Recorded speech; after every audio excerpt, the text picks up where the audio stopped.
Aliás, entendo que hoje o Paulo Figueiredo Show tem muita pauta, muita coisa que acontece. Às vezes a gente chega no programa e aconteceu tanta coisa nos últimos dias que a gente não consegue aqui. A meta é sempre que o programa tenha 1h15, 1h20, mas a gente não consegue abordar todos os assuntos e tem algumas coisas que eu não podia deixar passar. Acontece muito na terça-feira, né? Porque o Paulo Figueiredo Show na quinta, depois o outro na terça. Estamos considerando a possibilidade de aumentar o número de programas. Obviamente, para isso a gente precisa aumentar a quantidade de apoiadores, mas estamos pensando em aumentar a quantidade de programas para dar conta da quantidade de pauta. Então, eu não podia deixar, vamos testar esse formato hoje com mais pauta, e eu não podia deixar de falar com vocês sobre um assunto que aconteceu no final da semana passada, vocês devem ter visto, que foi o ministro da Defesa do Brasil, o ministro da Defesa do Lula, aquele que, para quem os generais têm que prestar continência, José Múcio, que cometeu um dos maiores sincericídios, digamos assim, do governo Lula até agora, e ele basicamente assumiu, escancarou o caráter antissemita do governo federal. O que disse especificamente o ministro da Defesa? Vamos recapitular. Diplomática interfere na defesa. Houve agora uma concorrência, uma licitação, vencer os judeus. O povo de Israel. Mas por questão da guerra, do Hamas, os grupos... Em primeiro lugar, a separação, né? Venceram os judeus. Venceu Israel, que é um país, ou venceram os judeus, que é uma etnia / grupo religioso? Venceram os judeus. Os políticos, nós estamos com essa licitação pronta, mas por questões ideológicas nós não podemos aprovar. O TCU não permitiu dar o segundo colocado e nós estamos aguardando que essa circunstância passe para que a gente possa se defender.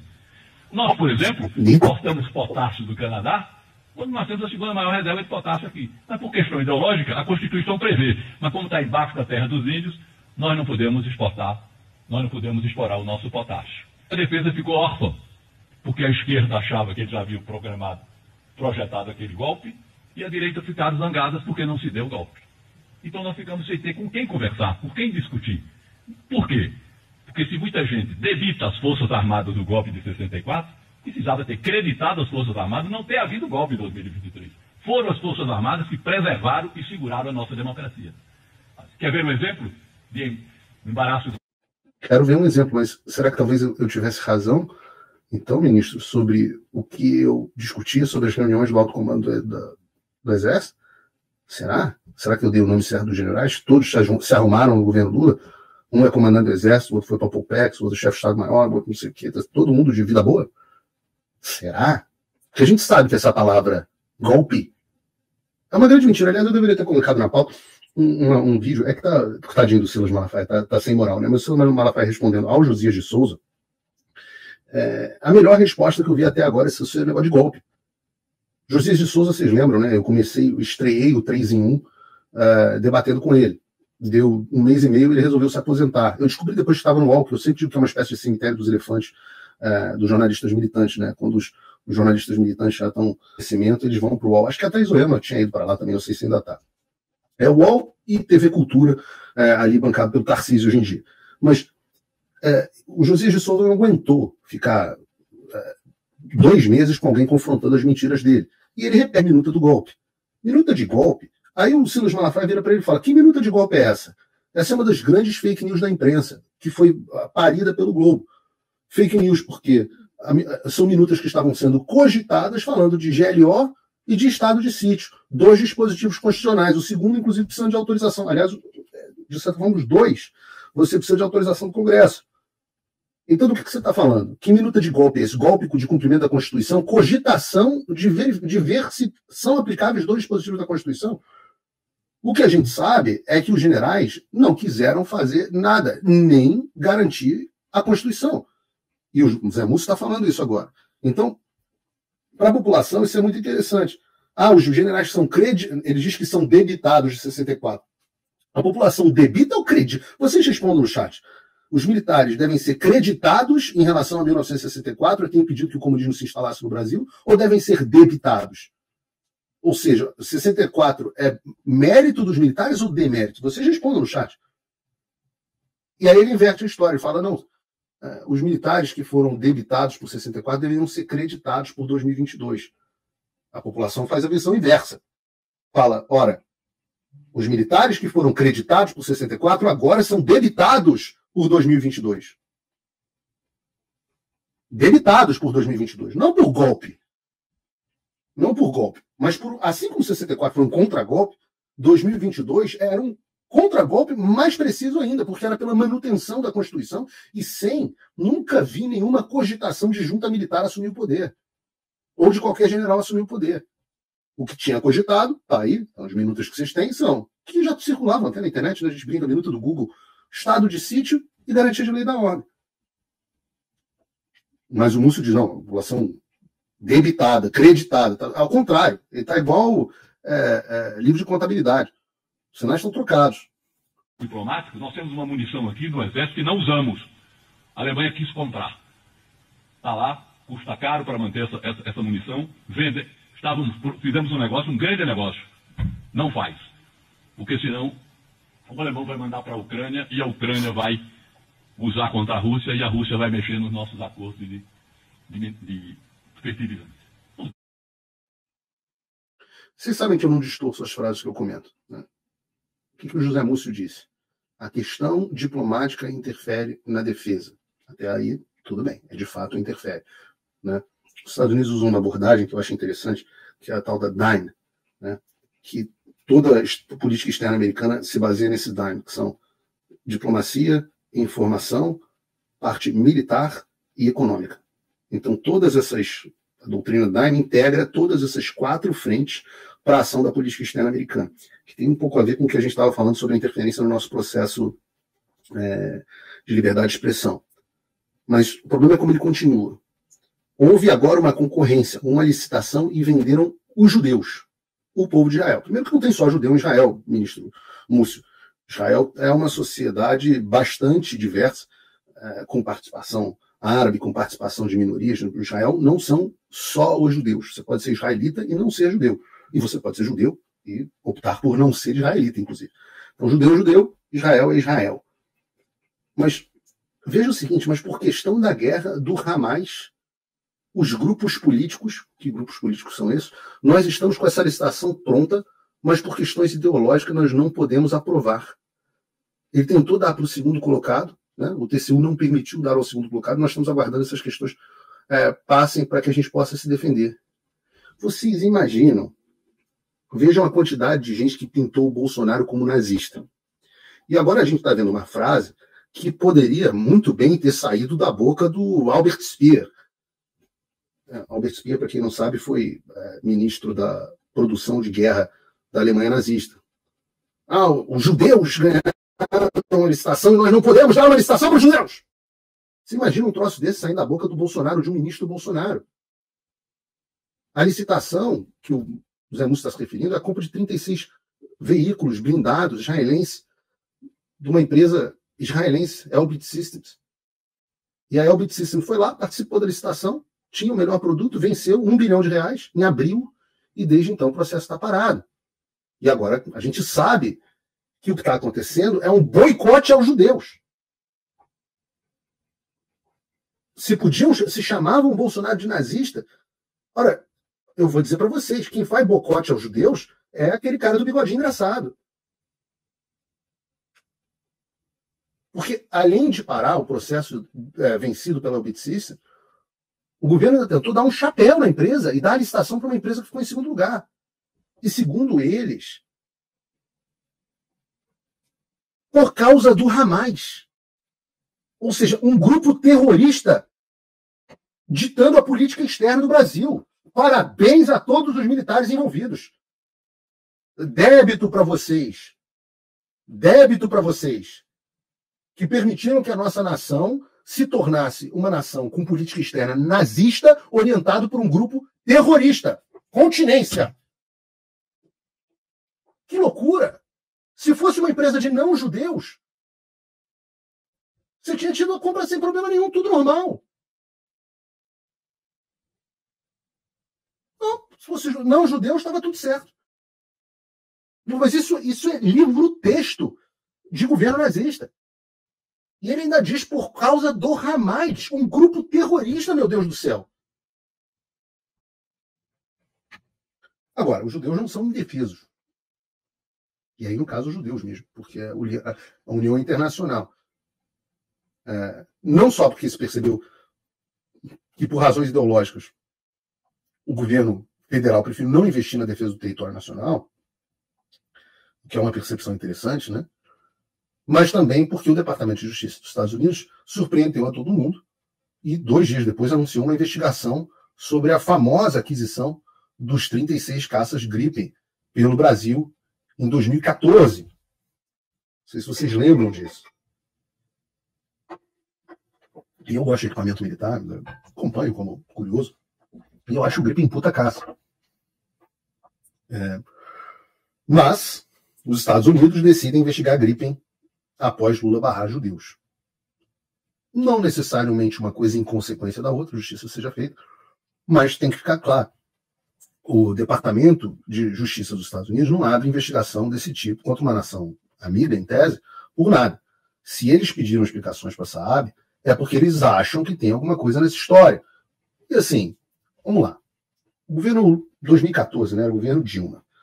O governo Dilma e Lula e do PT roubaram em todas as licitações da Petrobras, em todas de fundos de pensão, roubaram em tudo. Todas as obras.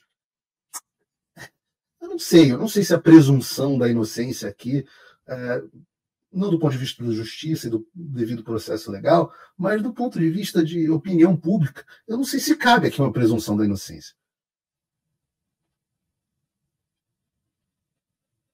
Bom, e aí as pessoas, eu digo que não necessariamente, apesar de ter acontecido antes, não necessariamente foi por conta das declarações antissemitas nazistas do ministro Múcio, mas nós temos 3 possíveis explicações para uma coisa ter acontecido depois da outra. A primeira é que foi tudo uma grande coincidência, foi tudo uma investigação que já estava concluída, etc, etc. Essa é talvez a hipótese menos provável. A segunda é que o ministro Múcio deixou claro que o Brasil sabotou a indústria armamentista por questões ideológicas do governo federal, deixando de dar andamento a uma licitação bilionária, e caso você não saiba, mexer com a indústria armamentista, sobretudo quando você tem interesse americano envolvido, é comprar uma briga gigantesca com algumas das empresas que têm maior influência no governo dos Estados Unidos, seja republicano, seja democrata. Então, assim, se o PT e o Múcio estavam agindo assim em relação a boicotando uma empresa por razões ideológicas, uma empresa israelense, já que é um governo tão anti-americano, será que não boicotaram também, acho que é Lockheed Martin, americana, por razões ideológicas? Será que tem propina? Será que não tem propina? A terceira alternativa é isso, é que o Múcio, ao cometer esse sincericídio de admitir que o governo Lula é antissemita e apoia o terrorismo, algo que nós já sabíamos no Brasil, mexeu com uma cacetada de judeus, e os caras simplesmente são muito poderosos nos Estados Unidos, na Europa, uma comunidade muito unida, né? Por isso que eles existem. E qual é a hipótese correta, eu não sei, mas você pode ter certeza que essa história não vai parar por aqui e vai ser muito interessante ver o andamento dessa investigação, principalmente porque ela tem um componente. Ela já aconteceu dentro do Brasil e foi arquivada pelo STF. Por quem? Se eu não me engano, Lewandowski, atual ministro da Justiça do Lula. Vou passar para um segundo assunto, uma outra pauta. E eu vou fazer diferente essa pauta agora. Eu vou fazer um exercício com vocês, eu peço a interação de vocês aqui no chat, para que a gente possa entender a percepção do cidadão, da minha audiência, sobre o atual estado da democracia no Brasil. A partir do que você viu acerca das ações do STF nos últimos anos, vocês acham que essa matéria que eu vou botar agora na tela é verdadeira ou falsa? Eu vou dar 10 segundos para vocês responderem no chat.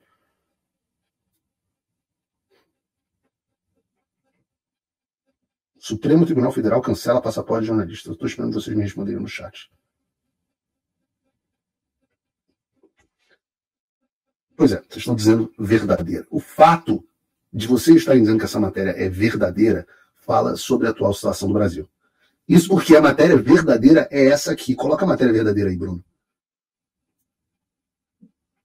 A ditadura da Venezuela cancela passaporte de jornalistas. E eu fiz essa brincadeira com vocês porque a verdade é que a gente não vê mais tanta diferença no quesito liberdade de expressão entre o Brasil e a Venezuela. Pelo menos em termos de liberdade de expressão, liberdade individual. Há cerca de 5 anos, se você perguntasse se uma matéria dizendo que o STF teria cancelado o passaporte de jornalistas de oposição, ninguém acreditaria. 5 aninhos. Só que agora a gente está vivendo nesses tempos bizarros. o que diz a matéria verdadeira? Né? E por que eu trouxe isso aqui? Porque eu sempre digo, você tem um modus operandi global na esquerda em ação. A diferença é que a ditadura do Brasil, capitaneada pelo Moraes, foi muito mais rápida do que a própria ditadura da Venezuela, mais ousada. Porque a Venezuela começou agora a cancelar passaporte de jornalista, e curiosamente eu moro numa cidade com muitos venezuelanos, né? O pessoal brinca aqui chamar de Venezueston, a cidade que eu moro, e eu estava na academia, encontrei uma jornalista venezuelana, e ela estava me falando, eu comentando com ela, poxa, hoje eu vou falar de Venezuela, poxa, a gente está vendo agora essa questão de cancelamento de passaporte, que coisa horrorosa e tal. E eu virei para ela e falei assim, pô, mas eu sou do Brasil e eu estou com meu passaporte cancelado há quase 2 anos. Então, o Maduro agora, né, a gente fica, eu que morro de medo de que o Brasil vire uma Venezuela. A Venezuela é que está vindo no Brasil. Vejam só o que diz a reportagem. A ditadura da Venezuela tomou a decisão de anular os passaportes de dezenas de jornalistas e ativistas. A informação divulgada pelo Financial Times. Essa ação, que ocorreu logo depois da reeleição do ditador Maduro, faz parte de uma repressão crescente contra os seus opositores. Segundo o grupo de direitos humanos Laboratório de Paz, com sede em Caracas, pelo menos 40 pessoas, incluindo jornalistas e defensores de direitos humanos, tiveram os passaportes cancelados absolutamente sem nenhuma explicação. E o grupo destaca que o número pode ser ainda maior. Eu não sou o único, vocês sabem que aconteceu com, acho que o Fiuza, o Constantino, o Alan, coitado, antes de todo mundo. O grupo destaca que o número real pode ser ainda maior, pois muito tem medo de denunciar. No principal aeroporto da Venezuela, autoridades confiscaram os passaportes impedindo viagens internacionais dessas pessoas. Lembrem-se, o próprio presidente Bolsonaro está com uma requisição, se eu não me engano, no STF, para poder encontrar o Donald Trump. E está sem passaporte. Quantos deputados a gente não tem com passaporte tomado? Virou uma tática comum. Rafael Uzcategui, co-diretor do Laboratório da Paz, declarou: ao contrário do assassinato ou da tortura, que tem um custo político mais alto, o governo descobriu que o cancelamento de passaportes é uma maneira eficaz de neutralizar e abafar vozes críticas com o mínimo de esforço.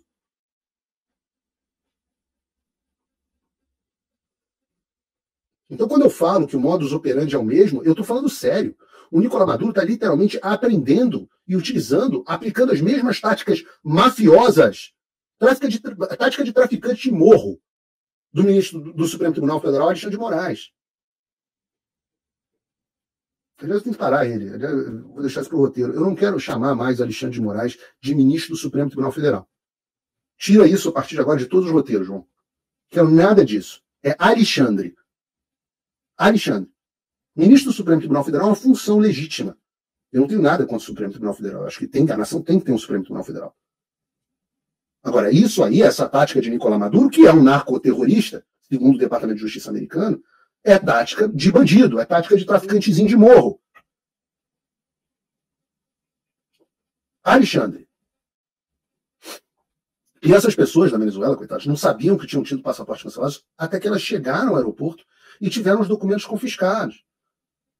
Na hora que eles estavam tentando deixar a Venezuela, mesmo sem ter cometido crime algum. E eu, Paulo Figueiredo, jamais recebi qualquer notificação formal sobre o cancelamento do meu passaporte. Nunca tive acesso ao processo em que a decisão foi tomada. A única razão pela qual eu sei que meu passaporte foi cancelado é que um informante de dentro da Polícia Federal me deu essa informação. Do contrário, poderia ter acontecido comigo exatamente o que aconteceu com os jornalistas venezuelanos. Com a diferença de que no Brasil, a ditadura já está mais avançada e além de ter o meu passaporte físico confiscado, eu também teria sido preso por ordem do Alexandre. Então, se você não acredita que o Brasil pode virar uma Venezuela, passe a acreditar. Eu estou dizendo a realidade, o que corre agora é que a Venezuela corre o risco de virar o Brasil. Já que a situação no Brasil é pior do que na Venezuela. É preciso que a gente tenha dimensão desse problema.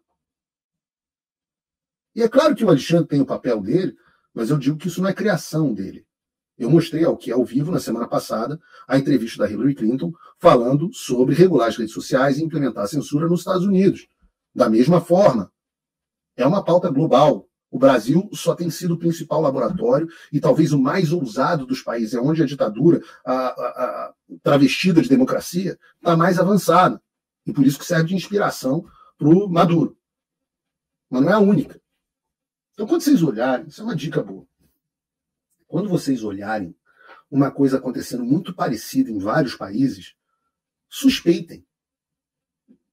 Porque ou os países, ou o Brasil é o líder e todo mundo está copiando o Brasil, ou o Brasil obedece ao mesmo mestre.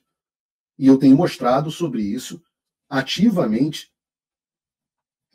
quando eu mostro o quanto que a censura do Brasil veio dos Estados Unidos.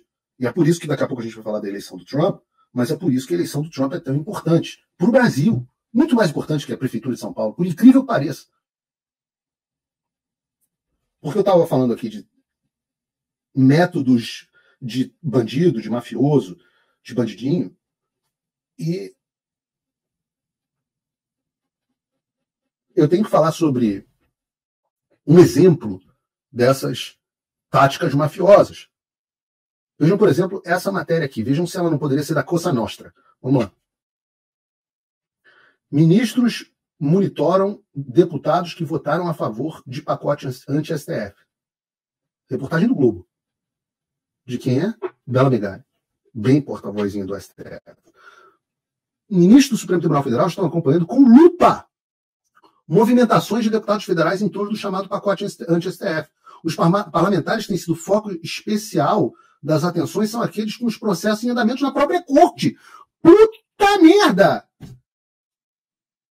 É escancarado. Não tem mais vergonha. Magistrados classificam como amalucados, porque só pode ser maluco quem ousa desafiar o mafioso, o chefe do morro, né? O baiano. Os deputados magistrados classificam como amalucados os deputados que têm defendido enfaticamente a restrição dos poderes do STF, enquanto são alvos do próprio tribunal. Você está na vizinhança do baiano e você vai questionar o baiano? Os ministros do STF receberam sinalização de que apenas o projeto que limita as decisões individuais dos magistrados, aprovado na semana passada na CCJ, é que deve prosperar na Câmara. A proposta já teve o aval do Senado. A PEC que dá ao Legislativo o poder de suspender decisões do STF, do qual a gente falou longamente aqui ambas, do Luiz Felipe de Orleans e Bragança na semana passada, deputado, deve ser um amalucado, não sei se tem processo no STF, coitado. Também teve a aprovação da CCJ na Câmara, mas os integrantes do Supremo já receberam a sinalização de que a medida não vai avançar. Como se o Supremo ficasse ali, recebendo sinalizações da Câmara, a Câmara prestasse contas ao Supremo. Além disso, os ministros avaliam que caberá à Corte dar a palavra final sobre as propostas, já que é o próprio STF que vai analisar sua constitucionalidade. E foi exatamente o que aconteceu em Israel. E aí eu volto a conectar a pauta global. Essa pauta onde o Poder Judiciário está usurpando poderes do Parlamento, do Executivo e do próprio povo é global. E um dos grandes exemplos onde isso está acontecendo é em Israel. José Múcio, não os judeus. Em Israel, no Estado de Israel. Em Israel, o que está acontecendo? Israel vive e vivia, principalmente antes da guerra com Hamas, vivia um processo de reforma do judiciário, porque o judiciário estava se intrometendo demais nas questões da nação. E uma das coisas que foi aprovada foi justamente a revisão pelo parlamento de decisões do Supremo Tribunal Federal. E foi aprovado. E o que aconteceu? O Supremo Tribunal Federal de Israel decidiu que não era inconstitucional, mas que era ilegal, porque não tem Constituição já. Então veja no Brasil que estado que nós chegamos, os ministros do STF, porque vocês têm que entender qual é a dinâmica. Eu falo isso com lugar de fala, porque eu sei como é que opera. Os ministros do STF entrando em contato com o Globo para dar recado, para ameaçar na imprensa os deputados que votaram a favor da PEC que limita os poderes do próprio Supremo. Uma ameaça. É uma cena saída do poderoso chefão. Quando o Don Corleone, leiam, né, os romances do Mário Puzo, o filme é bom, mas os romances são espetaculares. E tem um episódio que o Don Corleone manda o Luca Brasi, que era um capanga, para eliminar um outro mafioso, o Soloso. O plano dá errado, em vez da máfia adversária falar discretamente ao Don Corleone que o capanga dele foi morto, eles entregam peixes na casa do Don Corleone. Quando um dos personagens pergunta o que significa, é dita uma das frases mais famosas da história do cinema. Diz o seguinte, é uma mensagem siciliana. Quer dizer que o Luca Brasi está dormindo com os peixes. Ou seja, ele foi morto e jogado ao mar. O Supremo Tribunal Federal está fazendo coisa análoga. Eles estão mandando uma mensagem siciliana para os deputados, abre aspas, amalucados, que resolveram cometer o crime de legislar. A mensagem siciliana entregue através do jornal Globo é a seguinte: você vai votar contra a gente? Então nós vamos ferrar com os seus processos na corte. Que coisa de maluco! Que coisa de maluco! E não é possível que os deputados peguem uma matéria dessa e se acovardem. Porque tem muito que vai se acovardar. A chance deles é lutar, porque se render para o STF, meu amigo, no final das contas, a gente fica esperando uma salvação vinda dos americanos, e eu vou falar agora sobre a eleição americana, mas caberá a estes deputados que estão sendo ameaçados, ou aos próximos, né, daqui a 2 anos, todos eles têm que renovar o seu contrato de trabalho. E, claro, os senadores, e a população brasileira já deixou claro o que vai fazer com os senadores na próxima eleição, caberá a eles salvar o Brasil, junto com o povo. Não vem dos americanos. Agora, nós podemos ter os Estados Unidos, em vez de como grandes patrocinadores do Alexandre de Moraes, como protetores da censura, né? Lembrem da reportagem, que diz que quem ameaçou os militares, aquele que o José Múcio estava elogiando agora há pouco, para eles não questionarem o foi o Pentágono, Secretaria de Defesa americana, foi a CIA. Todo mundo agindo como mafioso, é ameaça velada. Política no pior grau possível. E isso precisa mudar.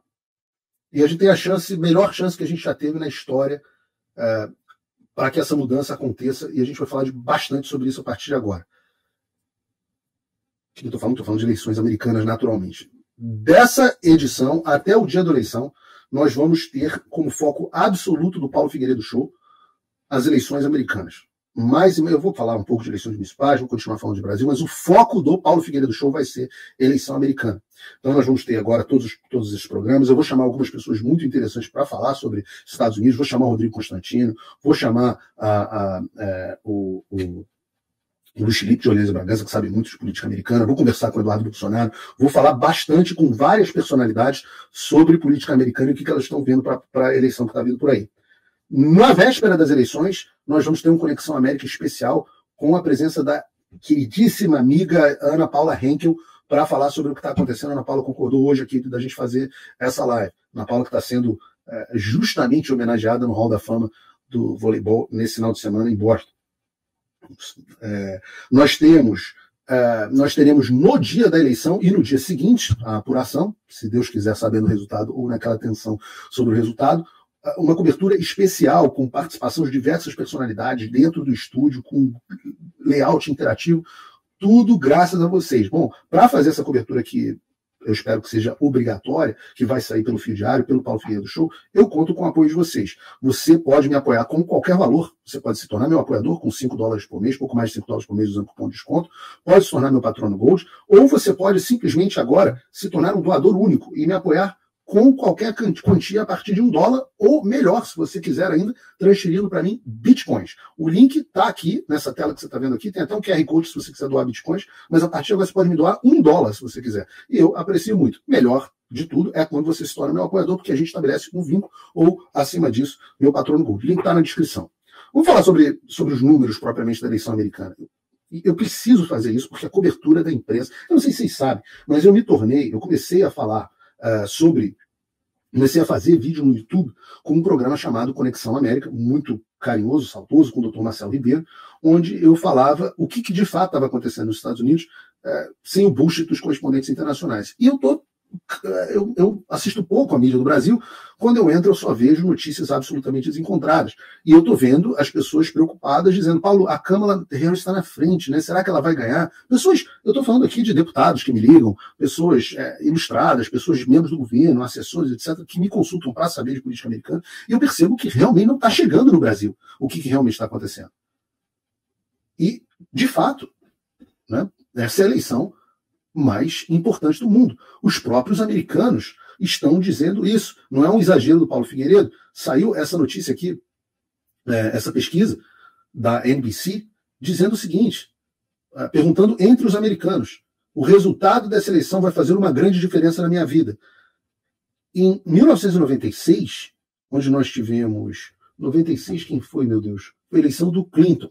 Em 1996, as pessoas falaram assim, 21% diziam que o resultado da eleição ia fazer uma grande diferença na vida deles. Você vê como o mundo vivia mais no centro, né? Se fosse, eu não me lembro nem quem era o candidato contra o Clinton naquela época, mas não ia fazer uma diferença tão grande. Depois, você tem... daqui a pouco eu vou lembrar quem é o candidato. Depois você teve, em 2004, e aí a gente já está falando da eleição do Barack Obama, e vocês vejam como a eleição do Barack Obama foi polarizadora. 45% dos americanos achavam que ia fazer uma grande diferença na vida deles. E depois você tem... 2004 foi o Obama já, não? Não, o Obama foi 2008. O Obama foi 2008. 2004 foi o Bush. E vocês veem, né? Naquele momento era a guerra do Iraque, já era um momento de polarização. 2020, e aí a gente está falando da eleição do Trump contra o Biden, 56% dos americanos achavam que a eleição ia fazer uma grande diferença na vida deles. E hoje, essa eleição, 62% dos americanos acham que essa eleição vai fazer uma grande diferença na vida deles. Olha a diferença. O percentual triplicou. O percentual triplicou. E muitas mudanças aconteceram desde 96 para 2024. A principal delas, ou talvez uma das principais mudanças, claro, a rede social é uma mudança grande, mas o papel da mídia. O papel da mídia, o papel vergonhoso que a mídia tem, e tem um capítulo inteiro do meu curso só sobre a morte do jornalismo, né, do curso Fim da América, onde eu explico como o jornalismo morreu. E a gente descobriu essa semana que a emissora CBS, que é uma das grandes emissoras americanas, para quem não sabe, a CBS tinha o programa CBS Evening News, que é o programa que inspirou o Jornal Nacional. O Walter Cronkite era o âncora, né, daquela época que o jornalismo tinha... Todo mundo já viu as imagens do Walter Cronkite falando sobre o pouso do homem na Lua, sobre guerra no Vietnã, sobre o assassinato do John Kennedy. Ele era uma espécie de Cid Moreira, assim, muito mais popular nos Estados Unidos. A CBS Evening News era o padrão de ouro do jornalismo isento global. E essa mesma CBS, e é por isso que isso é icônico, essa mesma CBS editou uma entrevista para a Kamala Harris. Então não só a Kamala Harris está fazendo poucas entrevistas, como mostramos aqui no programa que o debate, ela escolheu as perguntas e recebeu as perguntas antes, como as entrevistas agora foram editadas para parecer que ela não é uma retardada mental.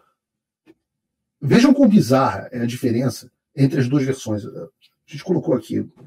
Prime Minister Netanyahu is not listening. Well, Bill, the work that we have done has resulted in a number of movements in that region by Israel that were very much prompted by or a result of many things, including our advocacy for what needs to happen in the region. But it seems that Prime Minister Netanyahu is not listening. We're not going to stop pursuing what is necessary for the United States to be clear about where we stand on the need for this war to end. Essa é a versão editada. A versão original é um bando de baboseira que não significa nada. E a versão editada é uma versão assertiva que não tem nada a ver com a resposta original dela. Que loucura! Óbvio, o Trump pediu para liberar a entrevista inteira sem que seja editada. Eu estava vendo agora, antes de entrar no ar, o Trump num clube de empresários de Chicago, numa entrevista da Bloomberg, o Trump sentado com jornalistas horas e horas respondendo tudo que ele queria. E eu ainda gostei, mandei até para algumas pessoas como o Trump afirma sem medo nenhum. Ele fala assim, perguntam para ele do 6 de janeiro, ele não tem medo. Ele vai lá e responde, não, 6 de janeiro, que aquelas pessoas estavam revoltadas com a eleição ter sido roubada, e eu tenho certeza de que foi roubada, segundo o Trump, ele dizendo, não eu. Quando, né, que a gente vai ter no Brasil alguém que fale assim assertivamente? Ele falou, a transição de poder foi pacífica. Acho que só mesmo o Silas Malafaia que deu essa resposta dizendo que o negócio do golpe era uma fake news da imprensa, a maior fake news da imprensa. Enquanto isso, na Kamala Harris, não só a CBS, de volta a dizer, era o padrão de ouro do jornalismo. Edita a entrevista para parecer que a Kamala não estava... que ela não é uma retardada, como eles também editam a própria resposta, editam a resposta que ela deu. uma resposta menos pior, talvez, não maravilhosa. Mas isso não é jornalismo, isso é peça de propaganda. E essa é a máquina da velha mídia. E todas essas forças estão movimentando para que a Câmara vença o Trump.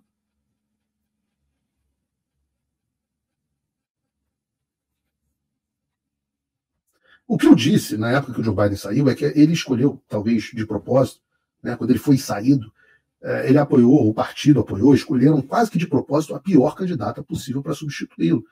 A Kamala Harris não consegue responder, é a Dilma americana. Ela não consegue responder questionamentos simples de cidadão comum. Eu estou falando de perguntas ordinárias, coisas que qualquer político meia-boca pode sair a saber enrolar e responder. Ela não tem conteúdo, ela é mongoloide mesmo. E eu sempre digo, não precisa acreditar no Paulo Figueiredo, o Obama não me deixa mentir. Obama, veja essa notícia aqui. Obama admite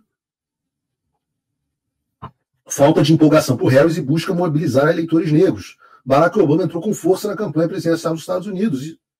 Em seu primeiro evento em Pittsburgh, Pensilvânia, que promete ser estado-chave, Pensilvânia é um dos estados fundamentais, o ex-presidente reconheceu que, em apoio a Kamala Harris, ainda não vimos o mesmo tipo de energia e participação em todos os cantos de nossos bairros e comunidades que vimos quando eu me candidatava. Durante um encontro com o grupo Black Voters for Harris, eleitores negros para Harris, Obama sugeriu que os homens pretos não estão apoiando Kamala Harris tanto quanto ele acredita que deveriam, por ela ser mulher. Isso parece ser mais pronunciado entre os irmãos. Vocês estão inventando todos os tipos de desculpas.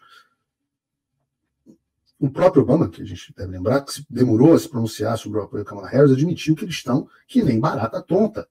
Ele tem andado pelas cidades dos Estados Unidos e tem notado, e as pesquisas estão mostrando isso. A Kamala Harris não empolga.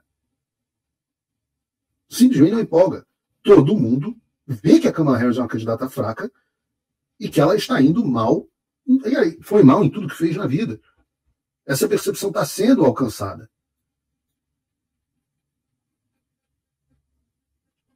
Agora, a Kamala Harris também não só está enfrentando essa crise com os grupos demográficos principais, como também uma crise interna na campanha dela, entre a campanha dela e a equipe do presidente Joe Biden.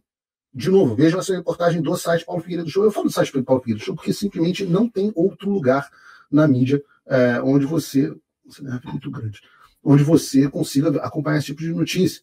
Você não vai sair no Globo. Tensões aumentam entre a equipe de Biden e a campanha de Kamala Harris. De graça, notícia de graça no site Paulo Figueiredo Show. Bota aí pra gente, Bruno. A matéria diz assim: as tensões estão crescendo entre a administração do presidente Joe Biden e a campanha da vice Kamala Harris, com membros sêniores da equipe de Biden sendo rotulados como emocionalmente envolvidos demais para apoiar totalmente Harris após ele ter sido forçado a sair da corrida presidencial, revelaram as fontes internas do Axios. Biden e Harris, ou seja, o time do Biden é puto com o time da Kamala Harris e por isso o apoio é um apoio meia-boca. Biden e Harris têm tido dificuldades para se alinhar desde que ela anunciou que substituiria Biden como a principal candidata democrata em julho. Um exemplo recente ocorreu quando Biden realizou uma conferência de imprensa improvisada no momento em que Harris estava prestes a realizar um evento em Michigan na última sexta-feira, o que garantiu que ela recebesse menos cobertura ao vivo. Antes disso, Harris criticou o governador da Flórida, Ron DeSantis, por supostamente ter ignorado sua ligação sobre o furacão Milton, o que ele negou ter recebido. Logo antes de Biden minar sua declaração, elogiar DeSantis, chamando de gentil e cooperativo, diz o Axios. Além dessas falhas públicas entre a administração e a campanha, um aliado próximo de Harris disse à publicação que alguns assessores sérios de Biden não estão totalmente comprometidos em apoiar o novo ticket presidencial, sentindo-se desrespeitados. De acordo com pessoas familiarizadas, essa é a fofoca de bastidor do Axios, mas vamos lá. De acordo com pessoas familiarizadas com os bastidores da Casa Branca e da campanha, vários membros da equipe de Biden migraram para a campanha de Harris, mas alguns se sentem rotulados como desleais por fazer essa transição ou até mesmo por considerá-la. Dentro da própria equipe de Harris também há tensões entre aqueles que sempre foram leais a ela desde o início e que os novos membros que vieram da equipe de Biden.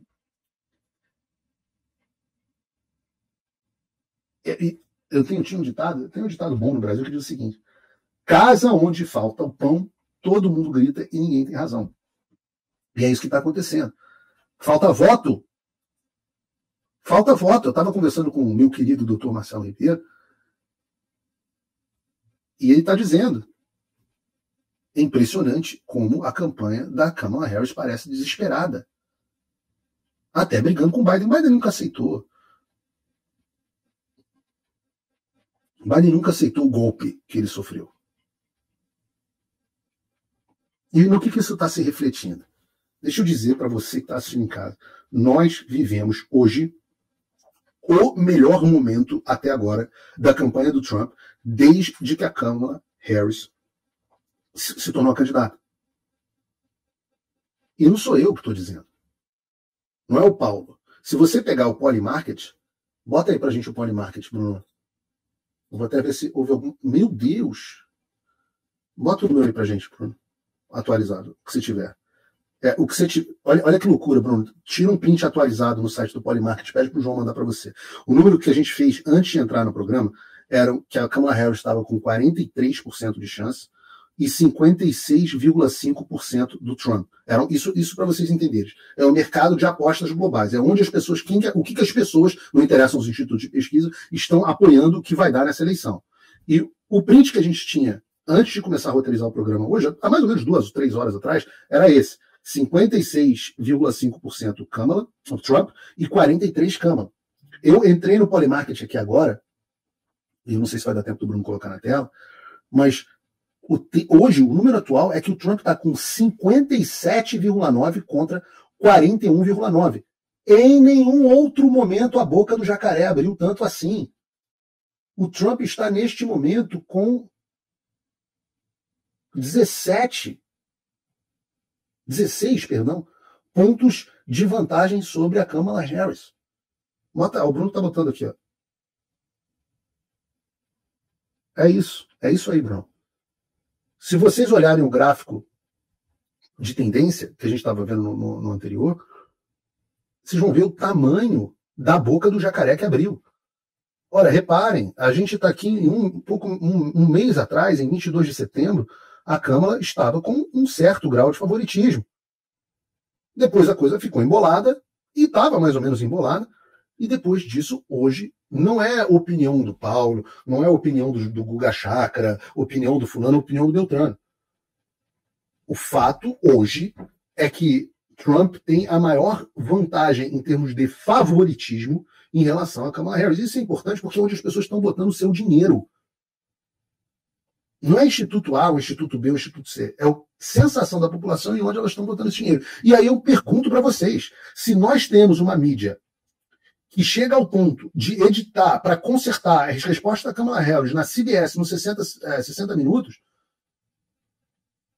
como pode, que é o fantástico americano, vamos chamar assim, como pode a população estar 16 pontos achando que o Trump é favorito? De novo, não é a opinião do Paulo. E numa semana, esse avanço foi significativo.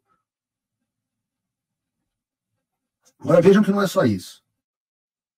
Vários levantamentos que aconteceram recentemente. Vamos pegar, por exemplo, essa pesquisa da Harvard Harris. Está aqui. Trump e o Instituto Harris não tem nada a ver com a Kamala Harris, né? Parece que é da família dela, mas não é. E está aqui. Na eleição, Harris 51, Trump 49. E aí, claro, o que sai no jornal? Kamala Harris aparece 2 pontos à frente de Trump na pesquisa.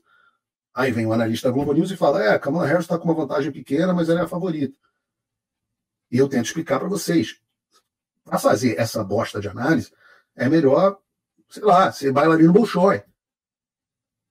Vamos fazer uma análise um pouquinho mais sofisticada para tentar entender a realidade. No levantamento final desse Instituto Harvard, Harris, né, pela Universidade de Harvard, pelo Instituto Harris, no voto popular entre o Trump e a Kamala, nesse último, a gente tem 51 a 49, ou seja, 2 pontos de liderança para a Kamala Harris. Mas, vejam, vamos sofisticar isso um pouco. Trump e a Kamala,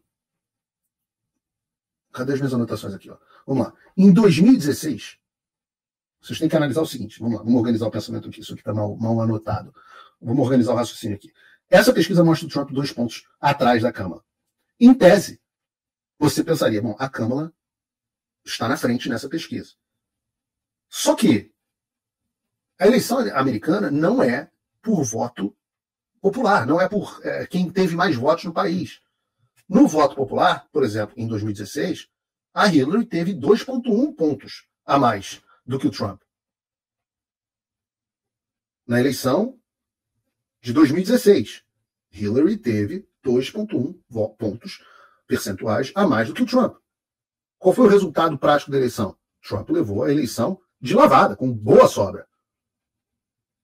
Ou seja, esse Instituto Harris, que tem sempre teve um baita viés de esquerda, digamos que a pesquisa deles esteja correta, esta pesquisa do Harvard Harris coloca Donald Trump na presidência. Então, o mínimo que um analista pode fazer é dizer o seguinte: ora, Kamala Harris está numericamente na frente, mas com esta posição numérica, é quase garantido que o Trump vai estar na Casa Branca. No programa de terça-feira, eu vou fazer um levantamento aqui estado a estado. Mas nessa pesquisa mesmo, nos estados-chave, que são os estados decisivos, lembrem, eleição americana não é um grande bolão igual ao do Brasil, onde o voto de todos os estados vale igual. Você tem os colégios eleitorais. E nesses estados, que são os estados decisivos para as eleições presidenciais desse ano, o Trump teria 49 dos votos contra 47 da Câmara. Com a vantagem incrível de 2 pontos em estados que são praticamente divididos ao meio entre republicano e democrata.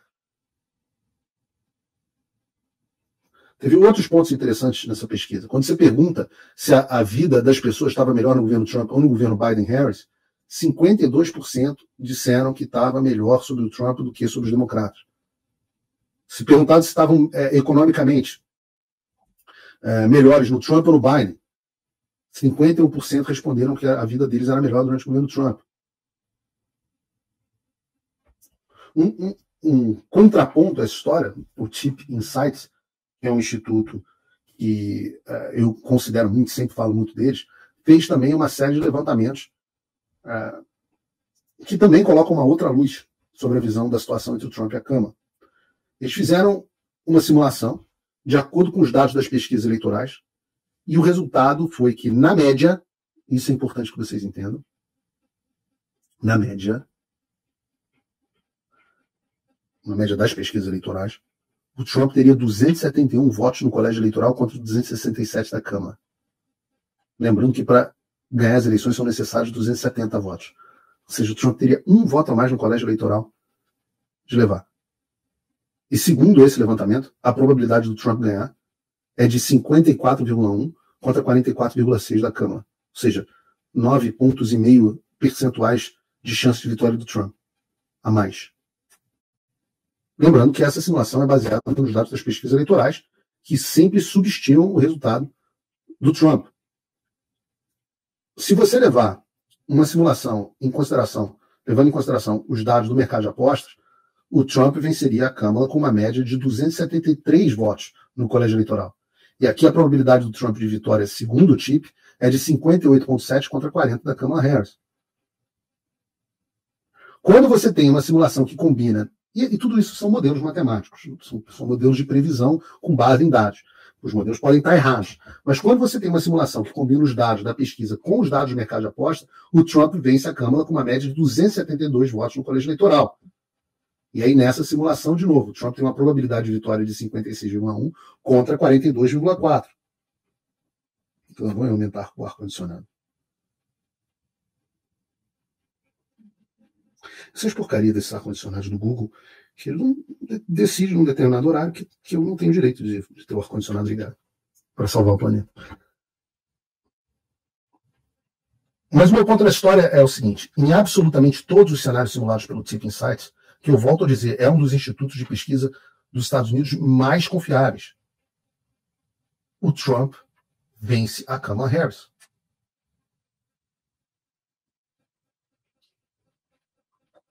O TIP, por que eu digo que ele é o mais confiável? Eu digo o seguinte: na eleição de 2016, ele disse que a Hillary venceria por 1 ponto na última pesquisa. A Hillary acabou vencendo por 2. Ele subestimou um pouquinho o desempenho da Hillary. Na de 2020, ele previu que o Biden venceria por 4 pontos, o Biden venceu por 4,5%. Então ele está ali absolutamente dentro da margem de erro. Se você pegar o tracking diário deles, a Câmara tem uma vantagem de 3 pontos sobre o Trump no voto popular. Lembrando, mais uma vez, voto popular não é o que interessa, é o colégio eleitoral. Mas 3 pontos. 3 pontos é o ponto de divisão. 4 pontos a Câmara vence, 2 pontos o Trump vence. 3 pontos a coisa está em cima do muro, vai depender de um pouquinho de voto nos estados-chave. E o que vai? E a gente ainda tem muita coisa para acontecer. E eu diria que eu estou procurando olhar aqui a coisa de forma mais objetiva possível. Não estou dizendo que o Trump tem uma vantagem gigantesca. Estou dizendo que a probabilidade do Trump ganhar, segundo a maioria dos modelos, não a maioria dos modelos, segundo os modelos que eu acho mais bem sucedidos e segundo os números que a gente tem, neste momento a vantagem do Trump é grande. Se alguém disser para você que vai cravar o resultado da eleição, é mentira. Ninguém sabe. Ninguém consegue prever 10 mil votos para um lado, 10 mil votos para o outro, 30 mil votos para um lado, 30 mil votos para o outro no estado. Ninguém consegue. Mas o fato é que se a Kamala Harris não estivesse desesperada, como de fato colocou bem o Dr. Marcelo Ribeiro lá na nossa conversa, é que ela não estaria fazendo entrevista na Fox News. E depois que o Trump anunciou que vai no Joe Rogan, a Kamala Harris disse que também está estudando a possibilidade de ir no Joe Rogan, o que é muito legal. Se você parar para pensar, a mídia tradicional daquela bosta do CBS que edita as notícias, olha o contraste, né? Enquanto o CBS edita as notícias, a mídia independente florescendo cada vez mais. O Joe Rogan, podcast super assistido, florescendo cada vez mais. Você tem Inteligência Limitada no Brasil, Flow e vários outros podcasts, Festa Firma, não sei o quê. Cada vez mais esses podcasts passam a ser assistidos pela população que vai se desligando dessas bostas de Fantástico, Jornal Nacional, etc. Isso acabou. Agora, Joe Rogan é hoje o programa mais assistido dos Estados Unidos. Agora, vocês imaginam o que a Kamala Harris faria no Joe Rogan? Você imagina, ia ser uma absoluta vergonha. Uma mulher que é absolutamente semi-retardada. Hoje o Trump disse assim, eu não tenho certeza que a Kamala Harris está num estado mental muito melhor do que o do Joe Biden. Porque o Joe Biden não é retardado, ele está senil. Agora a Kamala Harris realmente é muito parecido com a Dilma. Muito parecido com a Dilma, sério.